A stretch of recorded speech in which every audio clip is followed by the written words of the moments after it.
Hi hello welcome to Kiran TV news. ఆంధ్రప్రదేశ్లో MSK Prasad మాజీ BCC చైర్మన్గా ఉన్నటువంటి ఆయనకి దాదాపు 12 ఎకరాల భూమిని అమరావతి పరిసర ప్రాంతాల్లో ఆయనకి ఒక అకాడమీ కోసం కేటాయించడం జరిగింది. ఇది మంచి పరిణామమా కాదా? దాని మీద ఉండేటువంటి ప్లస్ ఏంటి, మైనస్ ఏంటి, ఇవి తెలుసుకునే ప్రయత్నం చేద్దాం. మనతో పాటు జర్నలిస్ట్ కిరణ్ గారు అందుబాటులో ఉన్నారు. ఆయన సార్ నమస్తే. హాయ్ హరీష్. మీరు చూడొచ్చు ఎంఎస్కే ప్రసాద్ గారి గురించి ఒక వార్త వచ్చింది. దాదాపు 12 ఎకరాల్లో ఆయనకి ప్రపంచ అంతర్జాతీయ స్థాయిలో శిక్షణకి సంబంధించినటువంటి స్థలానికి అంటే అక్కడ కట్టుకోవడానికి ఇవ్వడం జరిగింది.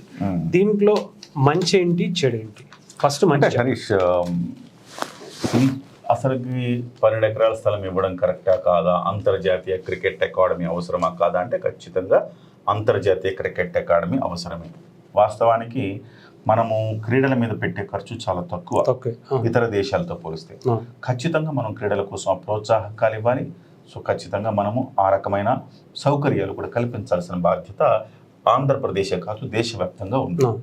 సో ఇప్పుడు మనం అంటే కాకపోతే ప్రాబ్లం ఎక్కడంటే కేవలం క్రికెట్ అంటేనే ఇస్తారు తప్ప మిగతా క్రీడల మీద ఖర్చు పెట్టరు. అదొక దౌర్భాగ్యం.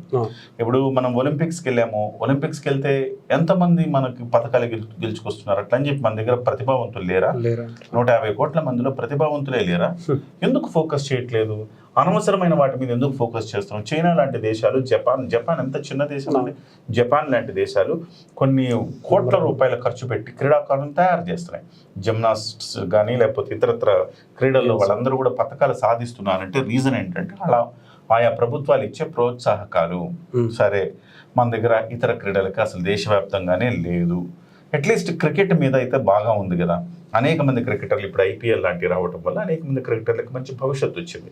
అటువంటిప్పుడు క్రికెట్ మీద కూడా ఆసక్తి పెరిగింది, ఇంకా పెరిగింది. ఇప్పుడు మహిళా క్రికెటర్లు కూడా వస్తున్నారు. మొన్న వరల్డ్ కప్ గెలిచాము, మహిళా క్రికెటర్లు కూడా వస్తారు. వాళ్ళందరినీ కూడా తయారు చేసుకోవాల్సిన అవసరం ఉంది. కానీ మీరు దేశవ్యాప్తంగా చూస్తే అంటే మనం ఎక్కడైనా ఒక కంపారిజన్ అవసరం హరీష్.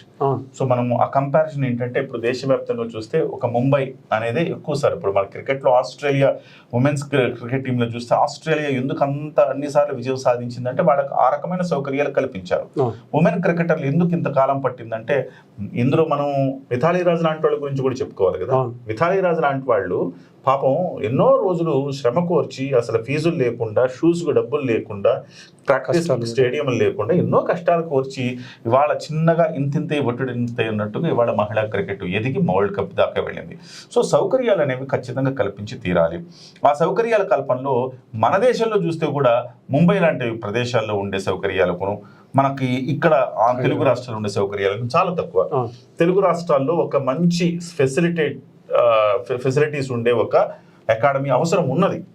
కాకపోతే ఆ అకాడమీలో మనకి ఎవరికి ట్రైనింగ్ ఇస్తారు? అకాడమీలో అది ఎవరి చేతిలో పెడుతున్నారు? అకాడమీ వాళ్ళు ఏం చేయబోతున్నారు అనేది ఇక్కడ ప్రధానమైన అంశం.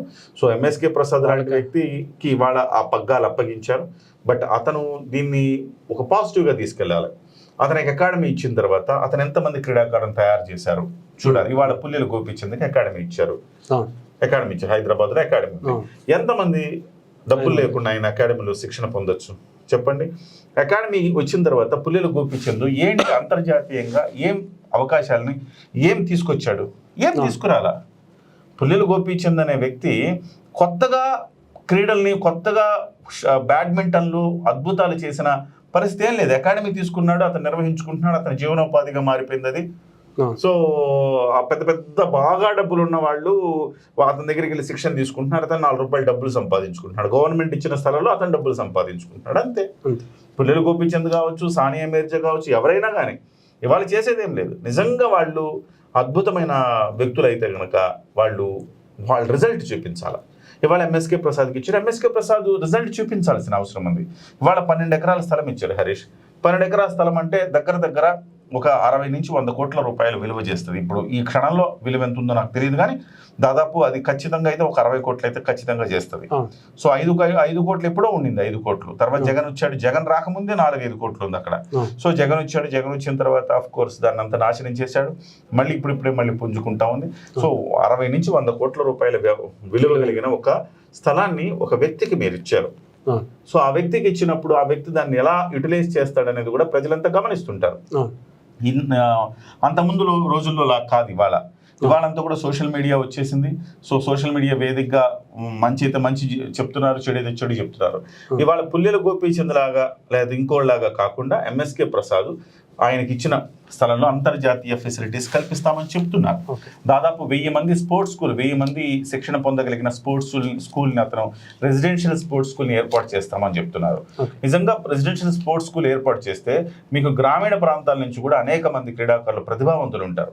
ఆ ప్రతిభావంతుల్ని వెలికి తీసే బాధ్యత కూడా వీళ్ళే తీసుకోవాలి. మీకు ఇప్పుడు ఏ అల్లూరులోనో నెల్లూరులోనో ఎక్కడో ఏదో ఒక పల్లెల్లో ఎక్కడో ఉంటారండి క్రీడాకారులు. ఆ క్రీడాకారులకి ఎట్లా అప్రోచ్ అవ్వాలో కూడా తెలియదు. వాళ్ళు ఏం చేయాలి?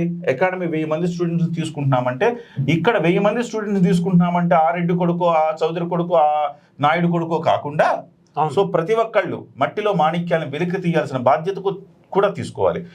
మట్టిలోంచి మాణిక్యాలను వెలికి తీసి ప్రతి పల్లెకి వెళ్ళి అక్కడ క్రికెట్ క్రీడాకారులు ఎవరు మంచిగా ఆడుతున్నారు, ఎవరు అద్భుతమైన పెద్దలు ఎవరున్నారు అక్కడ కనుక్కొని వాళ్ళందరిని తీసుకొచ్చి, పెద్ద లాంటి వాళ్ళని తీసుకొచ్చి క్రికెట్ అకాడమీలో పెట్టి మీరే రెసిడెన్షియల్ కదా, మీరు శిక్షణ ఇచ్చి వాళ్ళని ప్రతిభావంతులుగా చెయ్యాలి. కాబట్టి ఆ బాధ్యత నెరవేర్చినప్పుడే 100 కోట్ల రూపాయల విలువైన స్థలం ప్రభుత్వం ఇచ్చినందుకు ఒక సార్థకత ఉంటుంది. అక్కడ స్విమ్మింగ్ పూల్ పెడుతున్నారంట, సాధన చేయగలిగిన నెట్స్ బ్రహ్మాండమైన పెడుతున్నారంట, దాదాపు ఒక క్రికెట్ స్టేడియం, క్రికెట్ మైదానం ఉంటుంది పెద్దది. సో ఇవన్నీ ఉంటాయి, బాగుంది. కానీ దాన్ని ఎట్లా సద్వినియోగం చేస్తాము? మీరు ఇచ్చిన 100 కోట్లకి న్యాయం మీరు చేస్తారా, లేకపోతే మీరు కూడా స్వార్థపరుడిగా మారి మీరు తీసేసుకుని అనుభవిస్తారా అనేది తేలాల్సింది. అంటే ఇక్కడ చాలా మందికి డౌట్ ఏంటంటే అన్న, ఎంఎస్కే ప్రసాద్ గారి గురించి గతంలో కొన్ని వివాదాలు కూడా వచ్చినాయి. ఎందుకని ఎంఎస్కే ప్రసాద్ గారికి మాత్రమే ఇవ్వాల్సి వచ్చింది? అంటే ఇంకెవరు లేరా అనేది కూడా కొంతమంది. హరీష్, ఇక్కడ ప్రాబ్లం ఏంటంటే క్రికెట్ క్రీడే కాదు, చాలా క్రీడలు అదే సమస్య. ఏంటంటే అసలు క్రీడలో ప్రతిభావంతులకి పగ్గాలు అప్పగించరు. ఎవరికి పగ్గాలు అప్పగిస్తూ ఉంటారంటే రాజకీయ నాయకులకు అప్పగిస్తూ ఉంటారు పగ్గాలు. ఇవాళ మనం దేశవ్యాప్తంగా తీసుకోండి, అమిత్ షా కొడుకు బీసీసీఐ ప్రెసిడెంట్ అయ్యాడు, ఆ తర్వాత ఐసీసీకి అయ్యాడు. సో అంతకుముందు ఎవరున్నారు? దాల్మియా ఉన్నాడు, ఇంకొకళ్ళు ఉన్నారు. సో వీళ్ళందరూ చాలా మంది రాజకీయాలకు సంబంధించిన వాళ్ళు పగ్గాలు తీసుకుంటారు. ఇవాళ చూడండి, ఆంధ్ర క్రికెట్ అసోసియేషన్ ఎవరి చేతుల్లో ఉందండి? కేసినేని చిన్ని చేతుల్లో ఉంది. ఎవరి కేసినేని చిన్ని? ఏమన్నా ఆడాడు? ఎప్పుడైనా మ్యాచ్లు ఆడాడా? అతనికి ఎందుకు ఆ పదవి? మరి క్రికెటర్లు లేరా? క్రికెటర్లకు ఇస్తే కదా. అతను ఎందుకు ఏం చేసుకుంటాడు ఆ పదవిని? దాని నుంచి ఏం ఆశిస్తాడు అతను? సో ఎవరో క్రికెటర్లకు ఇవ్వాలి. అంబటి రాయుడు ఉన్నాడు, వేణుగోపాలరావు ఉన్నాడు, వెంకటపతిరాజు ఉన్నాడు, ఇలాంటి వాళ్ళందరూ కూడా ఉన్నారు కదా. తెలుగు క్రికెటర్లు చాలా మంది ఉన్నారు. సో హనుమ విహారీ ఉన్నాడు. ఇక్కడ ఏంటంటే క్రీడల్లో రాజకీయాలను విడదీయలేని సంబంధం ఉంది హరీష్. ఎందుకు? ఒక ఆరు వన్డేలు మాత్రమే ఆడిన ఒక MSK Prasad subject correction. So చాలా మంది ఉన్నారు. వెంకటపతిరాజు అద్భుతం. వెంకటపతిరాజు అందరికంటే గొప్పగా ఆడిన వ్యక్తి, చాలా ఎక్కువ రోజులు ఆడిన వ్యక్తి. సో దాదాపు 53 వన్డేలు ఆడాడు వెంకటపతిరాజు, 28 టెస్ట్ మ్యాచ్లు ఆడాడు. సో ఎంఎస్కే ప్రసాద్ 6 టెస్ట్ మ్యాచ్లు ఆడాడు, 17 వన్డేలు ఆడాడు. సో ఇక వేణుగోపాలరావు 16 వన్డేలు ఆడాడు. అంబటి రాయుడు అయితే 55 వన్డేలు ఆడాడు. చాలా కీలకంగా ఉన్నాడు. ఐపీఎల్లో కూడా ఒక రకంగా చెప్పాలంటే మన తెలుగు రాష్ట్రాల నుంచి వెళ్ళి అత్యంత ప్రతిభావంతంగా ఆడిన వ్యక్తి అంబటి రాంబాబు. ఇలాంటి వాళ్ళందరూ, అంబటి రాయుడు సో ఇలాంటి వాళ్ళందరూ చాలా మంది ఉన్నారు. మరి ఎందుకు ఎంఎస్కే ప్రసాద్ కంటే ఎంఎస్కే ప్రసాద్కి ఆ రాజకీయ లాబీ ఉంది కాబట్టి ఎంఎస్కే ప్రసాద్కి వర్కౌట్ అయింది. వెంకటపతిరాజుకు వాస్తవానికి వెంకటపతిరాజు ఎంత గొప్పగా విజయాలు సాధించాడు, ఇండియా ఎంత కీలకమైన సభ్యుడిగా ఉన్నాడు. ఆ రోజు నుంచి ఇవాళ వరకు వెంకటపతిరాజు రిటైర్ అయినప్పటి నుంచి ఇవాళ వరకు వెంకటపతిరాజుకు దక్కింది ఏంటి? ఏం దక్కలేదు.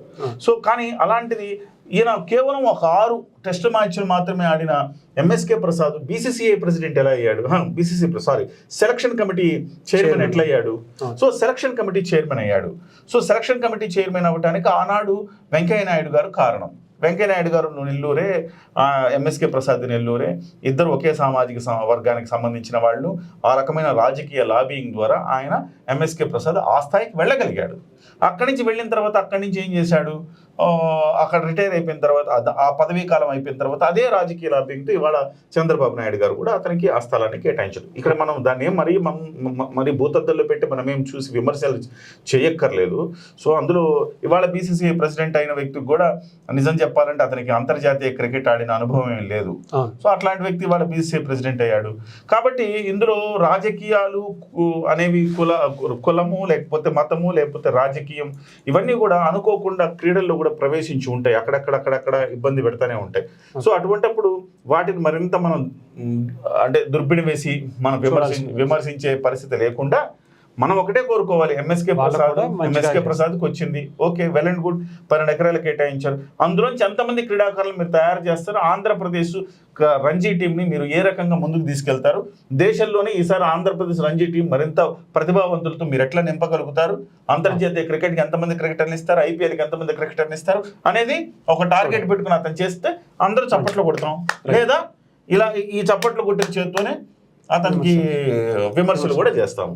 కాబట్టి ఎంఎస్కే ప్రసాద్ ఇది ఇవాళ ఆయన దానికి శంకుస్థాపన చేసుకున్నారు.